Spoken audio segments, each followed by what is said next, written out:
What is up, everybody? Welcome to Speak Now Pro Wrestling. It is Tuesday night here, May 14th, and I'm here to talk about NXT. And let me tell you, we got quite a few items to hit up on for today. We had a couple of surprises. Of course, we're moving forward with the Women's NXT North American Championship Tournament, trying to figure out who's going to be filling up those spots in the ladder match that's taking place at Battleground. And we also had the return of Gallus here tonight, as well as a tease for Wendy Choo's return. So we have a couple of items to talk about in regards to NXT. Now, there were some things here that I loved on today's show. There were some things that I'm willing to let them play out, and there's some other things that I'm just like completely over with. So it's a little bit of a mix of how I'm feeling about today's episode of NXT. I didn't necessarily love it. I thought that there's been way stronger episodes. I'm not loving the direction in which Trick Williams' current run as NXT champion is going on NXT. As a matter of fact, I feel like we rarely even see the guy. We saw him really quickly here today, and that was just about it. So there are some things that I would love to see tweaked and altered, but I think the overall arching thing about all of this is that it feels pretty limited in terms of the people, the possible opponents that you had for Trick Williams. And we've discussed this quite a bit in the last couple of weeks, but we're going to get into all of that and more here today. But of course, before we get started, I want to go ahead and give a couple of shout outs. First and foremost, thank you so much to Michael, who gifted 5 DWO memberships here to the channel. Thank you so very much, Michael. And also Sheldon Jackson gifting 5 DWO memberships here today. So 10 memberships just went out. So thank you so much to both of you for doing that. Of course, if you want to get your questions, your comments, your statements read here on the stream, you are more than welcome to send in a super chat at any point, and I will make sure to read all of those here on the broadcast. But let's go ahead and dive right in. So I want to kick things off first and foremost with the Heritage Cup, because I want to get it out of the way. So most of you already know how I feel about the Heritage Cup. It's not really my thing. I don't love the match type. I don't care for the Heritage Cup either.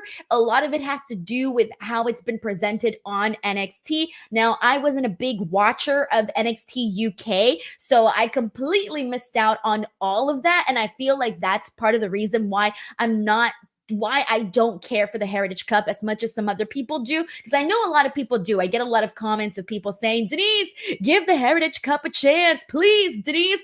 But I'm like, nah, hard pass, guys. I give it a chance each and every single week. With that being said, I could not be more happier that Tony D is the brand new Heritage Cup champion. And now you're probably going, what the hell, Denise? You just said you didn't care about the Heritage Cup, and now you're happy that Tony D is the Heritage Cup champion. Please explain. Well, I'm about to explain that. And the reason why I'm happy that Tony D is the Heritage Cup winner is because he has personality. Tony D comes with more of a personality. Like, the guy is a character. The guy, he may not be like, one of the top very best pro wrestlers, but he at least comes with some substance. He brings something when he brings the whole family, the little skits that he has in the back. He comes with a little bit of some pizzazz, And so for that reason, Tony D winning the Heritage Cup for me is actually a breath of fresh air,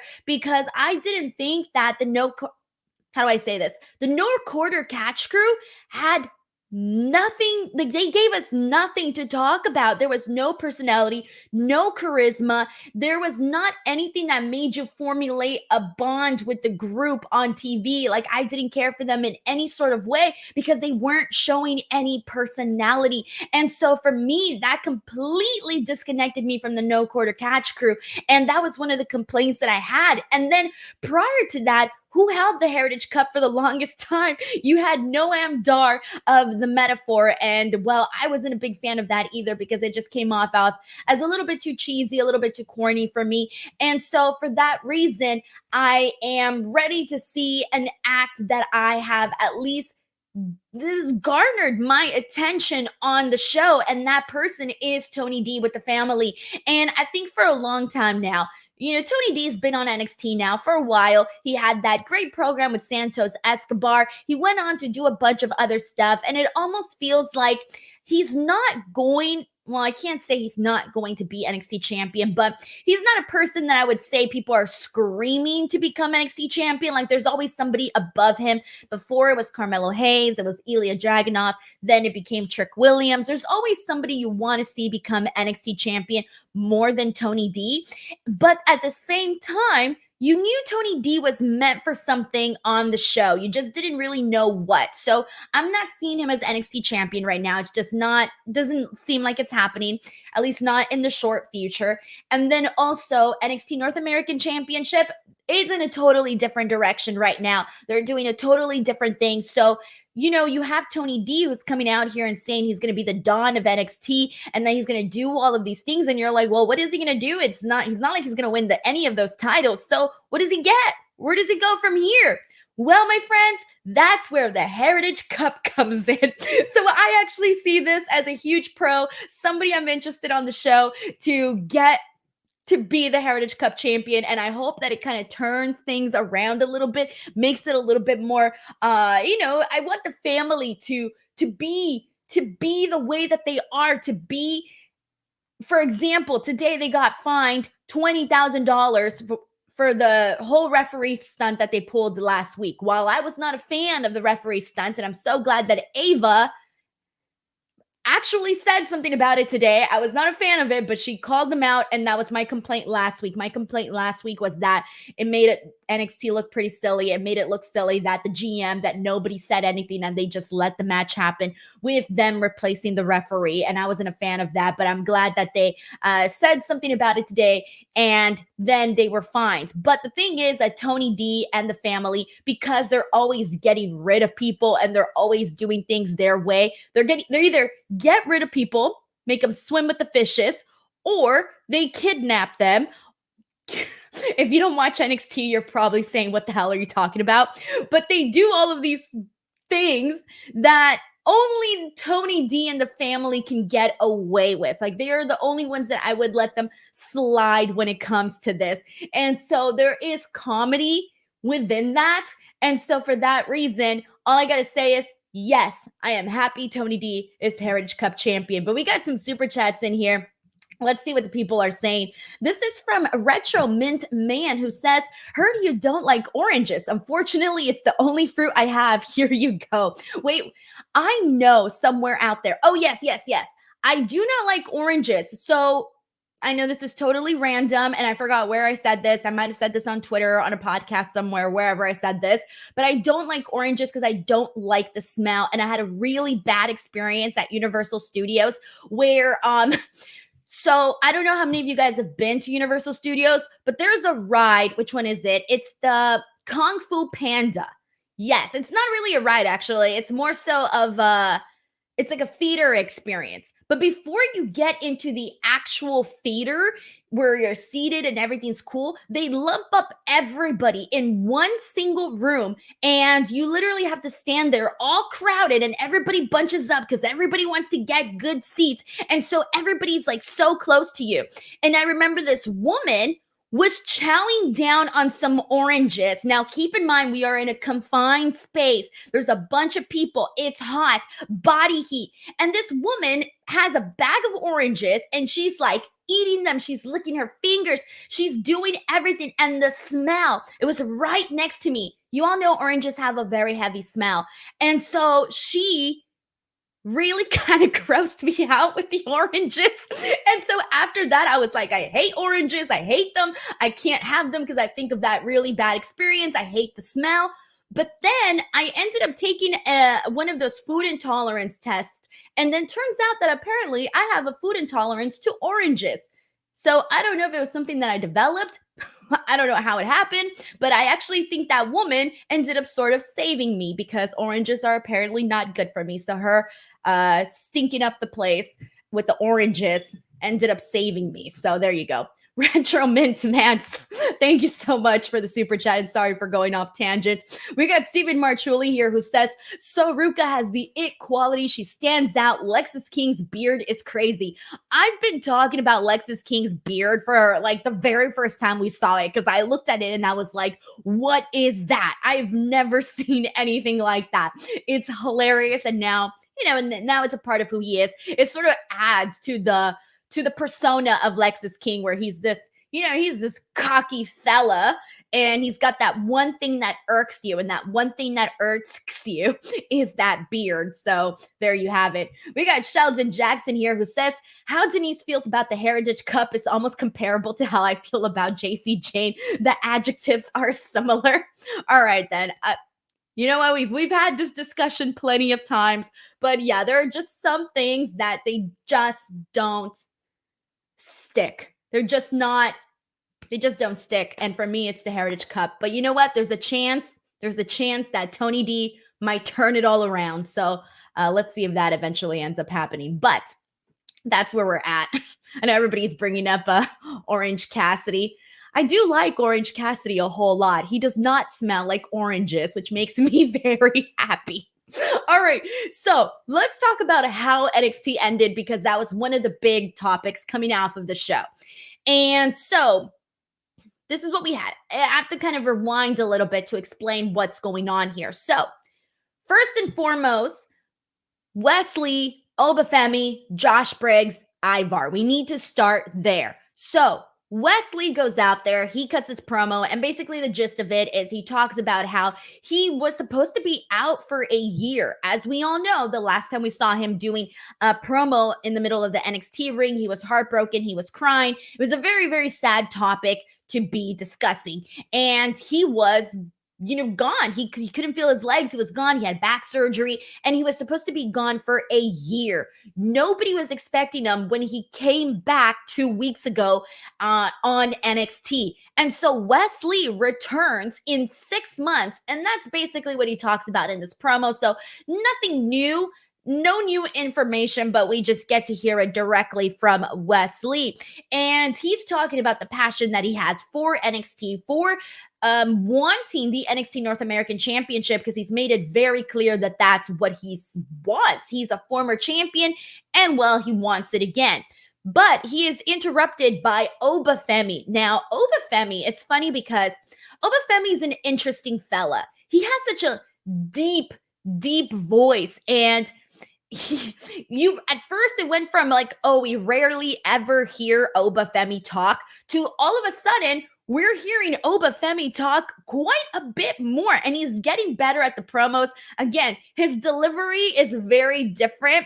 It almost doesn't come across as conversational. Like, Obafemi does not sound like just a friend talking to another friend. Like, no, he comes across as a little bit more robotic, but it works for him. It sort of works for him because he's sort of mysterious. He's this big man who just comes out and he just kicks people's asses. Like, that's what Obafemi does. And he's this big, beefy dude. And so I kind of like, even though it's a little different, I kind of like that he comes out and he sounds very, very robotic. But in a way, you also don't want him to sound so heavily scripted, because when you listen to Obafemi talk, when you listen to him cut promos, like, that all of those things were written for him, because that's the way that it comes across. But regardless, it kind of works for Obafemi versus it wouldn't work for a lot of other people, because nothing's worse than being able to tell that somebody is heavily scripted. You want people to come across as conversational. But whatever, it's a little different for Obafemi. But that was what I was thinking about during this. So, of course, Obafemi, he comes out, he cuts a couple of good lines, he's getting better, and he's interrupted by Ivar. Now, Ivar, on the other hand, he went from like, of course, people, I think here always liked Ivar, and nobody ever had a problem with Ivar in terms of skill, right? When it comes to skill, Ivar has always been, I would say, liked by the majority of people because he's always been good. But the Viking Raiders character was really what was causing this sort of, I don't even want to say downfall, but if there was any disconnection between you and Ivar, it was most likely due to the Viking Raiders character because of the way that they were presented. I had said this a long time ago on one of my SmackDown post shows that they were presented very Disney-esque. And so you don't want to watch these cartoon characters, right? Like, we're way past those days. We want to watch people that are more real, more authentic, none of this cartoon stuff.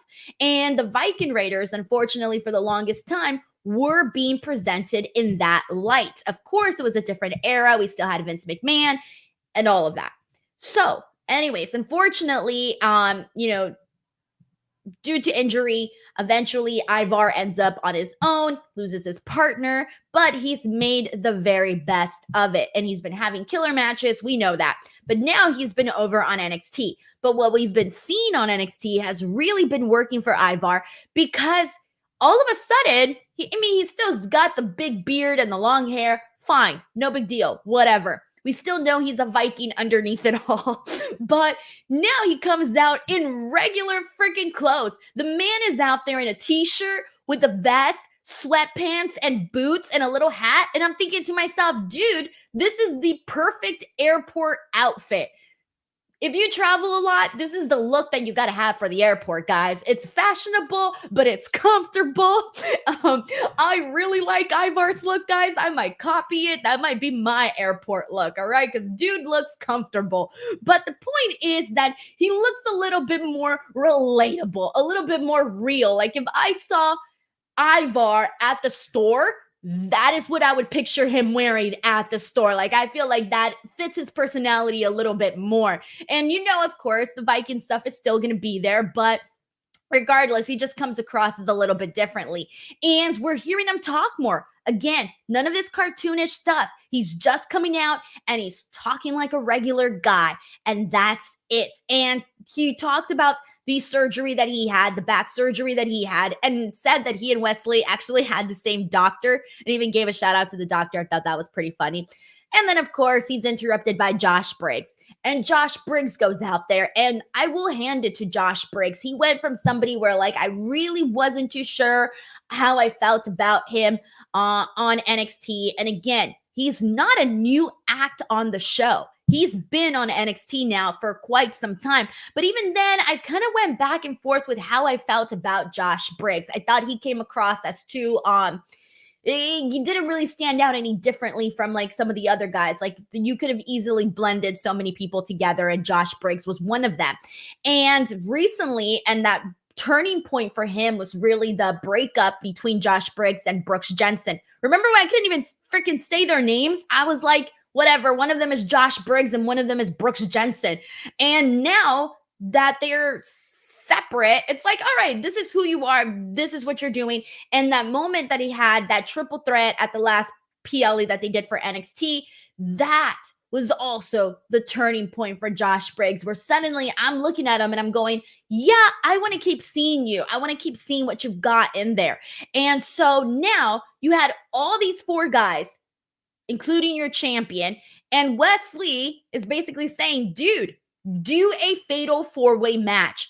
But Obafemi is actually taking the coward's way out. And this is what I was not a fan of. I was not a fan of Obafemi being presented as a cowardly heel, because that goes against like everything we've been seeing from Obafemi. Obafemi, if you guys recall, the matches that he's had since he's became NXT North American champion have all been him brutally beating people up and not giving a damn about any of the people that he's like killing him there. That's the presentation of Obafemi that I want to keep seeing. I don't want to see Obafemi the cowardly heel. And so instead, he exits the ring, by the way, and so that he wouldn't have to make this announcement in the ring with all the three other guys. Instead, he exits the ring first and then says that they can take care of this amongst themselves and they can fight, and whoever wins their triple threat match is going to become the new number one contender and will face Obafemi for the title at Battleground. Now, part of me really wanted to see the fatal four-way match. I almost still hope that it happens, but I doubt it since they already made the match for next week. And next week it's a triple threat. Ivar, Josh, and Wes will all be in the match. And again, whoever wins will face Obafemi. Now, I'm looking at this, and if it's the one person, it has to be Wesley, because I'm like, dude, Wesley just came back. You don't want to have Wesley come back and just lose right away.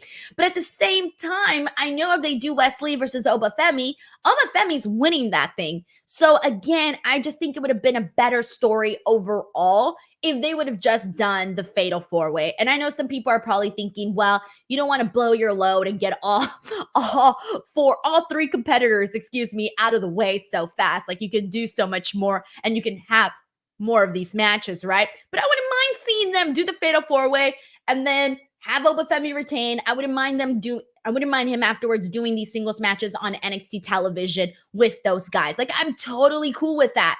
And so either way, that's where we're at with that particular picture of things. But wait, there's more, because this is the ending portion of it. So fast forward to the end of NXT, and suddenly we are seeing Wesley, Josh Briggs, and Ivar. Was those three guys. Those three guys are on the floor, taken out, beaten up by somebody. And earlier in the night, Noam Dar had been attacked by somebody, but I think Noam Dar did it himself. I think he's faking it, but whatever. Point is, these guys are attacked afterwards. And all of a sudden, we see the reemergence of Gallus. So Gallus is back, ladies and gents, and they are the ones that attacked them and basically left them there on the floor, writhing in pain. So now, it's always exciting when you haven't seen somebody in a while and they come back. Everybody has the, ooh, yeah, Gallus is back. Oh, I am going to give this an honest chance, because the way that they came across with the beatdown and the reveal, they looked pretty cool. Not even gonna lie. They looked pretty cool. They looked cool. They looked excited to be there. I felt like it looked just a little bit different than the Gallus we had been seeing several months ago. So Gallus, I believe the last time we saw them on NXT television was like back in February, which for some reason is not that long ago. It's only a couple months ago, but it feels like a year ago. It feels like this was a year ago that we last saw them. And they weren't doing anything really on NXT. There was nothing that was really shaking things up. It wasn't anything that was exciting on the show. And so part of me is like, oh yeah, Gallus is back. More guys.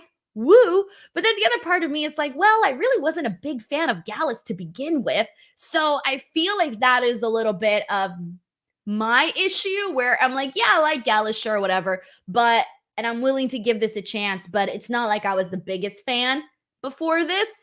But happy they're back and happy that they're adding this story. How this is all going to work out, I have no earthly idea, because again, the guys that they took out were the guys that were going for that NXT North American Championship. So I don't know what this whole program is going to look like, or if they were just planning on sending a message out over to the NXT roster, because that's looking like what they were trying to do, was send a message that they might be looking like they want to, take matters into their own hands. They want to be the ones running things on NXT from the looks of it. So again, I'm going to give this a chance, but I wasn't that big of a fan before. So I'm going to give this a chance though. All right. We'll see. All right, let's see what people are saying here in these super chats. And this is from David Capelin. Thank you so much to David, who says, I love Ruca. She's so talented, but her moves are so high risk. I'm always nervous she's going to hurt herself again. What do you think of her? So I'm going to actually put a pin on this, David, and I'm going to return to your super chat in just a second, because I do want to spend some time on that. We got Sheldon Jackson here, who says, kind of glad to see Gallus back on NXT after getting Rock ready for Mania. Thank you for reminding me that. I was about to mention that they were part of the team that got the Rock ready ahead of WrestleMania, because he was also preparing for a tag team match. So clearly, working with a tag team was definitely something that you might want to do. But anyways, so Sheldon also says, it's time for Joe Coffey to win NXT Gold since he's the only member of Gallus to not win gold yet, whether it be NXT UK or NXT. Thank you so much for pointing that out. I appreciate Sheldon. All right, guys. I want to go ahead and get into the women's NXT North American Championship tournament that they are doing. But before we get to that, we got a word here from our sponsors, Blue Chew. Are you jobbing now in bed? Do you have dreams of main eventing in the sack? Well, have no fear. Blue Chew is here to help you become the champ. Soon you'll make your babyface comeback and get the finish. Blue Chew is the place to go for chewable versions of sildenafil, tadalafil, vardenafil. These ingredients help men achieve stronger, harder, and longer lasting erections for sexual activity. Woo! The chewable tablets help fight off all forms of ED, which can include performance anxiety and maintaining an erection long enough for sex. A Blue Chew subscription includes a free online consultation, 24/7 medical support, a prescription for chewable sildenafil, tadalafil, vardenafil, if approved, and discreet delivery straight to your door every month, all from the comfort of your own home at affordable prices. No more in-person doctor visits, no more waiting for appointments, and best of all, no more awkwardness. So what are you waiting for? Head on over to the description box of this video and click on the link and make sure to use the promo code Denise. What is up? All right, everyone, we are back, and I just realized what is up following a Blue Chew read. Well, what is up? I'm not finishing that sentence. Oh, man, guys. Oh, all right.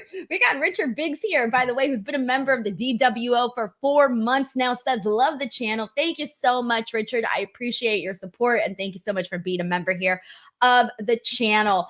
All right, so let's get into the women's stuff. So I want to circle back to what David Kaplan had just sent in on his super chat here, and it was in regards to Ruca and how I thought about her, considering that she is, performing some high risk maneuvers, as they would say. Well, here's the thing. I love Ruca. Like, I am such a fan of hers. I am so excited for her. She's, you just know, like, there are certain wrestlers, and speaking right now specifically for the women, there are certain women that you just know are going to be big stars, right? We've seen it happen. We've seen it happen with Tiffany Stratton. She's moving on to bigger and better things. We've seen it happen, with Roxanne Perez. The second she came in, everybody pretty much predicted everything that would happen that she would go on to do. Lyra Valkyria instantly was like, I love her. She's great. Look at her now. She's on the main roster. So there are certain people that you just know that they just have it. And Ruca is definitely one of them. And since she came back from her injury where she tore her ACL, she came back and, she looked better than ever in terms of just the way that she looked, in terms of the way she was moving. She was still, if you just started watching NXT, you would never know that she had this injury. The only reason you would know is because she wears the knee brace. So the knee brace is the thing that gives it away, but her performance is still on point. She's still killing it in the ring. And Ruca does do these things that, of course, because she has this very athletic background. She did gymnastics and God knows how many other things she did. But she goes out there, and I don't think that she's going to hurt herself in that sense. Like, I know she tore her ACL. It's unfortunate. It happens, though, especially with ACLs. They just be like freak accidents sometimes. Like, you can literally step wrong and it's like done, right? So I do not mind her style. Now, I know there was a moment in this particular matchup that we got with her and Izzi Dame where there was one little moment where I think she kind of I don't know, she just missed a step, or I don't know what happened, but she did kind of, lean forward. You can tell that wasn't the intended spot that was supposed to happen. Like, that's not the way it was supposed to go down. And she did have a moment where she like limped down, but she got right back up and she went in there and she finished off this match. So hopefully that was just a quick little moment that she lost her balance or whatever, but hopefully it's not anything more. And again, it just looked like a quick thing. But then again, sometimes those quick things be costing people. But regardless, this match with Izzi Dame and Ruca, this was a qualifier. And you knew going into this Ruca was winning. I mean, God, come on, guys. She's my pick, man. She's my pick to win this entire thing.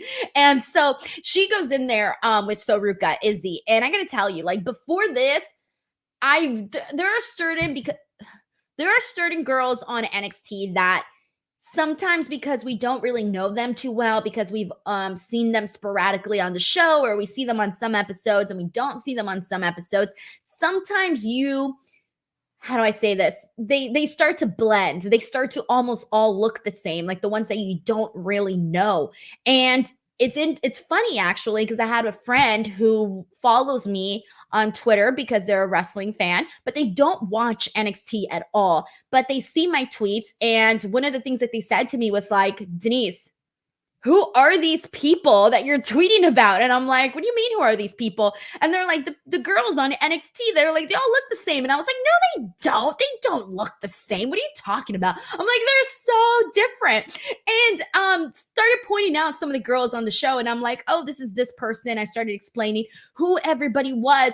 But then on today's show, I started to think about it. And I think that conversation was in the back of my mind, because I started to think about how there were some girls that I'm like, you know what? Because when you don't really know them, they do sort of start to look alike, especially if you don't really know them that well. And so Izzi Dame, I mean, God, I couldn't tell the difference between her and Carmen a long time ago, and who knows who else. But there were some girls, again, that I could not tell apart because we didn't see them that often to get familiar with them. So with that being said, it kind of took away from my I didn't have a quick reaction to them. With that being said, speaking specifically right now for Izzi Dame, I thought she went in there in this match today, and this was the first time that I can honestly say that I am sold now on Izzi Dame, and I want to see more. She looked so confident in this matchup here. She went in there and she just took her moment. She just took her opportunity. She had a good performance. Ruca and her, I thought, did fine. There was a moment where Ruca did get busted open when they did that table spot, and she was like bleeding from her elbow, I think. And but they carried through with the match. Of course, Ruca, she hits her soul snatcher, always looks really good, and she gets the win. But today was the day that I became an Izzi Dame fan, because again, she stood out to me here today. And so all that to say that I'm happy Ruca got this win.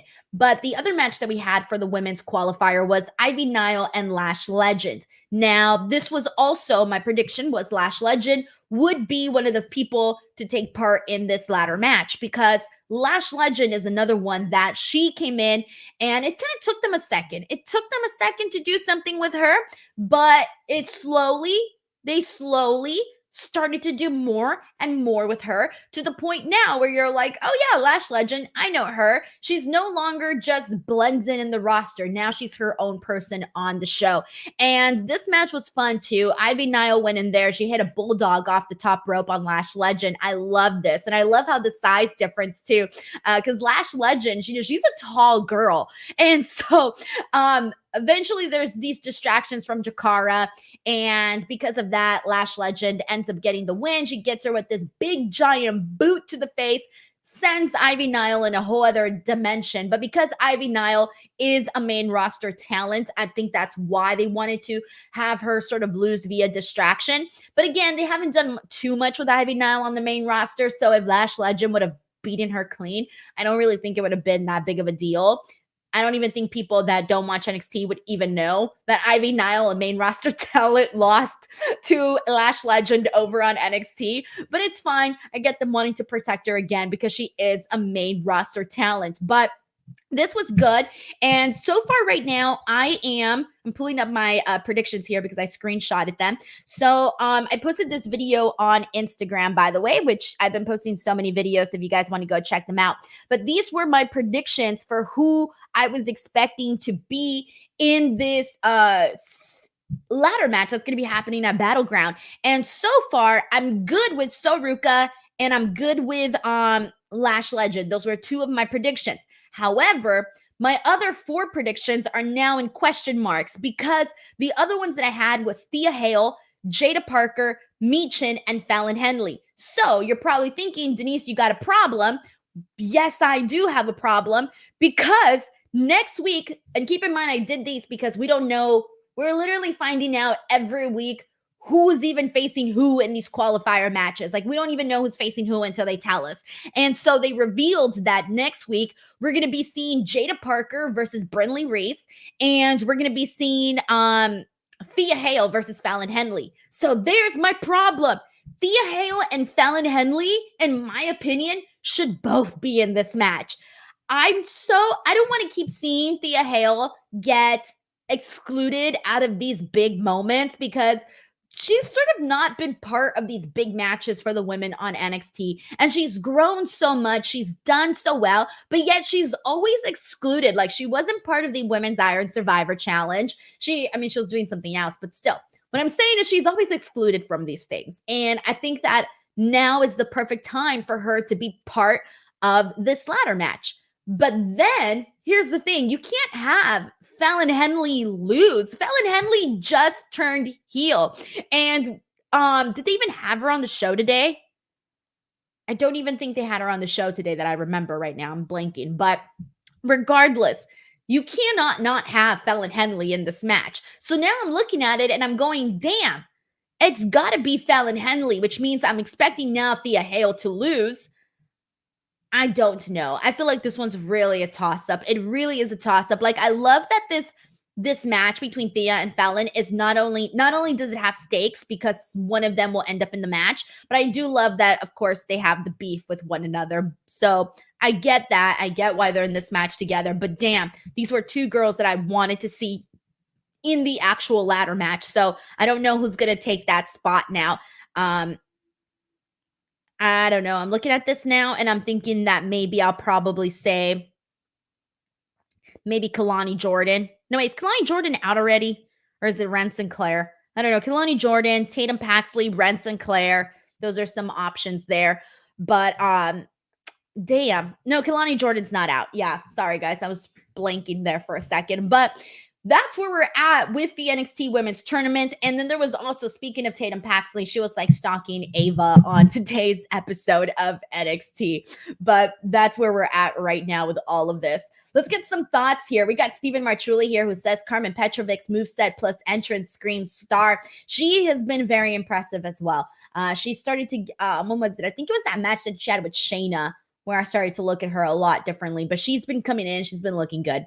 David Capelin says, how long did it take for you to film that ad? It's like a weird fever dream. Did you have fun with it? I love that you have more subs than SRS. Oh, guys, come on now. SRS is my friend. But in terms of filming the ad, I don't know, like an hour. Probably took like an hour. And what took the longest was just trying to find, I'm not trying to find men's clothes because I had men's clothes. But what was it? What was it that took too long? It was just like little stupid stuff that I was trying to do and just trying to get it all the way that I had it visualized in my head. That was really what probably took the longest. But overall, I had a good time with it. So, David, thank you so much for the super chat. I appreciate it, man. All right. So, let's see what we got here. We got a lot of people that are saying, by the way, that Fallon is going to win for sure. We got Ahmed here who believes that Ridge is going to cost Thea. So Ridge Holland, by the way, has all of a sudden been sort of chummy with Chase U. And God, this could not be the worst. This is like, whatever. I'm not going to get into that right now. But Riley and Ridge have a match and Riley sort of gets thrown in and they make him Ridge's tag team partner against Gallows and Anderson, who are apparently still on NXT. Anyways, so Riley has sort of been apprehensive towards Ridge. He does not seem to trust him. I think he's right. I don't think he should trust him. And Thea Hale has been looking very, very trusting. She's like very happy. She's Thea Hale, so she's going to be that way. But if Ridge were to cost Thea this match, I mean, I don't know. And like in terms of like a distraction by accident or however, God, she's got so much drama and everybody turns on her, especially all the women. All the women turn on Thea. I don't know what's going to happen here. I don't know how this is going to play out. Maybe JC Jane will return because she's got her broken nose, but I don't know how long she'll be gone for. Maybe her bestie, Jasmine Nix, will get some revenge on her behalf.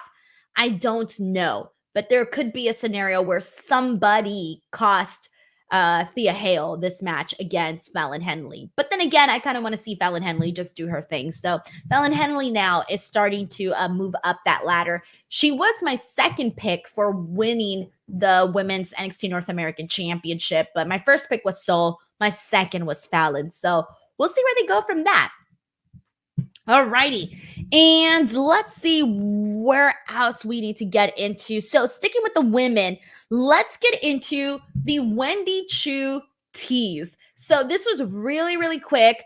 Coming back from a commercial break, it was still a black screen and you just heard someone snoring and an alarm. And at first I was like, what the hell is that? And then, but it was once I heard the alarm that it dawned on me, oh, Sleepy. Who's Sleepy? Who's always sleeping? Who comes out in their pajamas and their bunny slippers? Well, my friends, that is Wendy Choo. So Wendy Choo is looking like she's finally going to be returning, and I could not be happier for her because the last time we saw her, she was feuding with Tiffany Stratton, and God, that feels like 20 years ago. And they were having it was good. It was good. I was fairly entertained, and I like Wendy Choo. I know that her character may, at first glance, you look at the Wendy Choo character and you're like, what the is going on NXT, literally. But then when she gets in the ring, she's very good. She's very entertaining, and the character just becomes lovable. So at first glance, if you haven't seen Wendy Choo, if you haven't seen her do her thing, at first glance, you might be put off by it for a bit.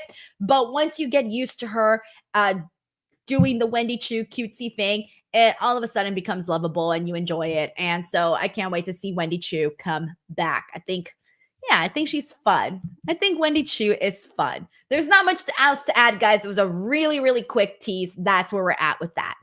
We got people saying that Wendy Choo is a dope character. I agree. Plus, she always looks like she shops at Claire's. Now, some of you are probably like, what the F is Claire, Denise? Well, if you have a little sister, maybe even a girlfriend. I think girlfriend's still, older girls still watch. Maybe not Claire's, Icing. They shop at Icing's. Older girls shop at Icing. Actually, I think Icing closed. They still have one at my mall, so for me, it's still open. Icing is, or I think it's a Claire's now. I think they merged. Actually, now that I think about it, I think they merged Claire's and Icing. You know what? You know who was at freaking Claire's? I remember watching Being the Elite, and the Young Bucks, one of the Bucks, Matt or Nick, forget which one, got his ear pierced at Claire's. So there you go. Now everybody knows about Claire's. All right. So, that's where Wendy Choo looks like she shops, by the way. That was the whole point. That's why I got into this whole discussion in the first place. But anyway, so I think that's it with the women. Oh, no. There's one more thing that we need to get into for the women, and that is Carly Bright versus Lola Vice. So Carly Bright had her NXT debut. This was my first time watching her. When she popped up on the screen, I was like, who is that? Who is that? I have no idea who that is. I'm like, which blonde girl is this now? I don't know. Maybe you know what I would suggest, and I think it would be really, really cute if Carly Bright did the Taylor Swift Lover-inspired hair. Now, I don't know how many of you guys here know about how Taylor Swift looked on Lover, but the second I saw Carly, I instantly thought of Taylor Swift in the cover of Lover.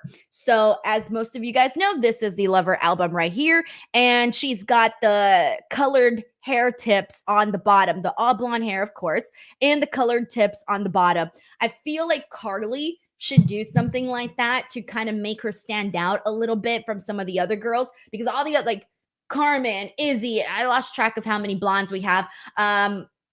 So Ruca, I feel like you got to change things up with your hair just so that you can stand out a little bit and so that people won't, they just think it look a little different, have your own flavor. And I think that's part of the reason why so many of these other girls stand out. Like Lyra instantly stood out, Roxanne, Lola, they just looked a little bit different. And your look, as you know, is going to go a long way in presenting you as a star. So I felt like that was something that it was just something that I thought of while I was watching Carly. Plus, she's so freaking cute, by the way. She just reminds me of the Disney Channel. Carly Bright looks like she'd be a Disney Channel star, and I love that. I could not be more obsessed about that. And so instantly, I just started thinking of all these ideas. But anyways, this was my first time watching her. This was her NXT debut. Her highlights from Level Up, they looked pretty cool. Apparently, she's a cheerleader from Minnesota. She's very, very petite, but she went in there and she was good. She was fine. She showed out, but of course, this was Lola Vice's match to win, and Lola Vice was the aggressor in this match. So you saw some cool moments from Carly, but Lola Vice, she gets her win with I think it was a spinning back fist that she got that she got Carly with. And so that was that. Good job, Carly. And then Natty and Carmen come out because Lola was still attacking Carly after the match. So Natty and Carmen come out and they basically end up making this tag team match between them and Shayna and Lola. And that's going to be happening next week. So that's where we're at on that whole vibe. Yes, by the way, Kevin is right here. He says Carly's got that girl next door look to her. Yes, the girl next door that watches the Disney Channel. That's exactly Carly's look. I love it. I love it. So, anyways, that's where we're at with all of that. Let me see what else we needed to talk about. There's only two more things to get into that we haven't discussed in regards to NXT. But before I get to those, just a friendly reminder, guys, tomorrow I'm back on Wednesday with Righteous Reg to talk AEW Dynamite. Friday, I'm here with Robin to talk about SmackDown. And I'm not here this weekend, actually, because May 18th, this Saturday, is my birthday. And so I got a busy freaking day on Saturday. It's kind of a crazy day. I'm waking up, doing Busted Open for 3 hours. Then instantly, I have exactly 40 minutes to get ready, hair and makeup. 40 minutes exactly, which is not a lot of time.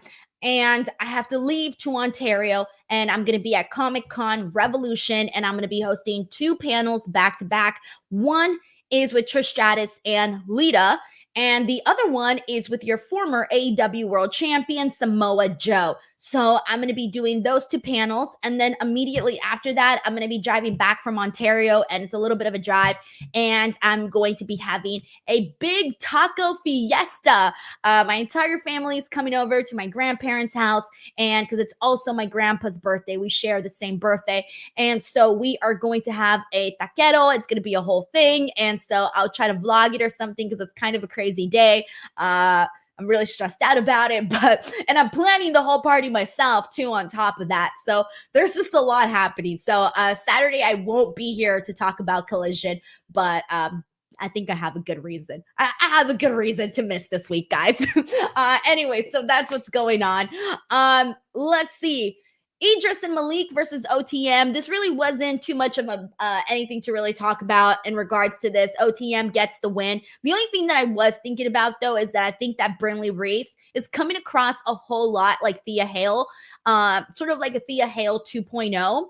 And I'm not sure if that's what it's supposed to be. I don't know, or maybe she's just taking inspiration from Thea Hale. But again, I think it's one of those things where you just want to stand out and maybe be a little bit different, have your own vibe and whatnot. Just reminds me a lot of Thea Hale on that regard. But again, she's new. She's finding herself, so it's all right. They'll figure it out. But anyways, Idris and Malik, I'm sad that they always just keep taking the L. Every single time. They're such a good tag team, and every single week I want to vouch for them because I think they're such a good tag team. OTM is just there for me right now, so there really wasn't much else for me to say about this.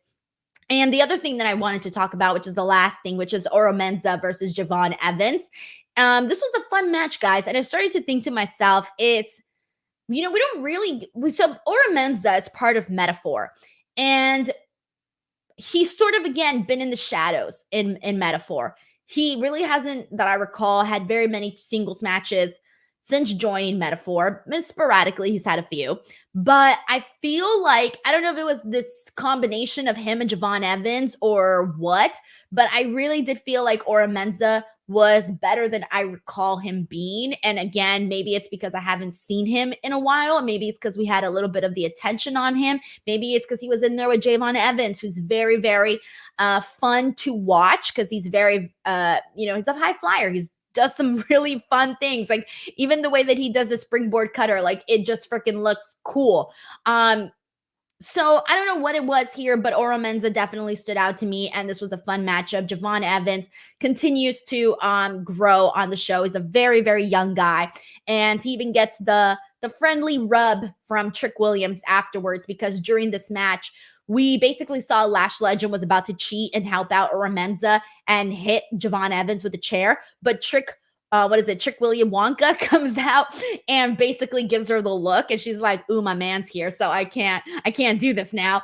And so she decides not to. And at the end of the match, we end up seeing Trick Williams go in there and basically like raise up the hand of Javon Evans.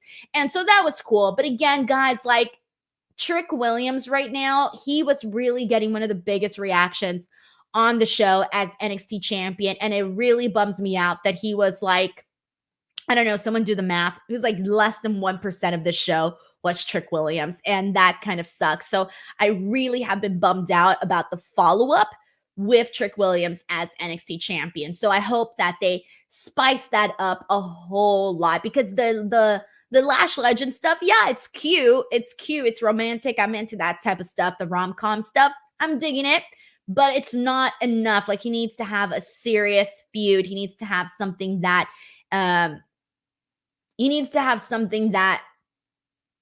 makes him a stronger NXT champion. And right now, it's just not, the follow-up has not been good. And so I hope that gets interesting fast. I hope it gets good fast, because I don't want to be on here rarely talking about the NXT champion. So that's where I'm at. But anyways, that was NXT. We got one more super chat to read. And this is Chloe Adams, who says, Team Mia now because poor Ivy lost. Good shout out there. And yeah, Ivy, I was not expecting to see Ivy win this. I was definitely expecting Lash Legend to get the win for sure, because she's an NXT gal, and they're building her up as a strong, powerful gal. And yeah, so I was not expecting her to lose whatsoever. All righty. Thank you so much to Chloe Adams. And I think that's about it. We are done with NXT here today. As always, I want to thank you guys so much for coming in and hanging out and chatting NXT with me each and every single week. Before I head out, I have a brand new video here on the channel that's totally different from anything that I've done before. But since it's been a little bit of a slow month with, Double or Nothing's not till the end of the month. There's no WWE pay-per-views that I was going to. I'm not going to King and Queen of the Ring. Like, that's not happening. So it's a little bit of a slow month for me. So I'm trying to find different video topics to cover. And so I did this video with Santi Zap where we both swap AEW wrestlers to WWE and WWE to AEW. It's very fun. If you guys want to go check it out, please do. Give the video some love. And yeah, check out some of the content that I've been posting. Again, it's been a little bit of a slow month, but I'm hoping to get things rolling pretty soon and get some more content out there. So give some love to the content that is out there. But other than that, I will see you guys back here tomorrow for AEW Dynamite conversation. Bye, everyone.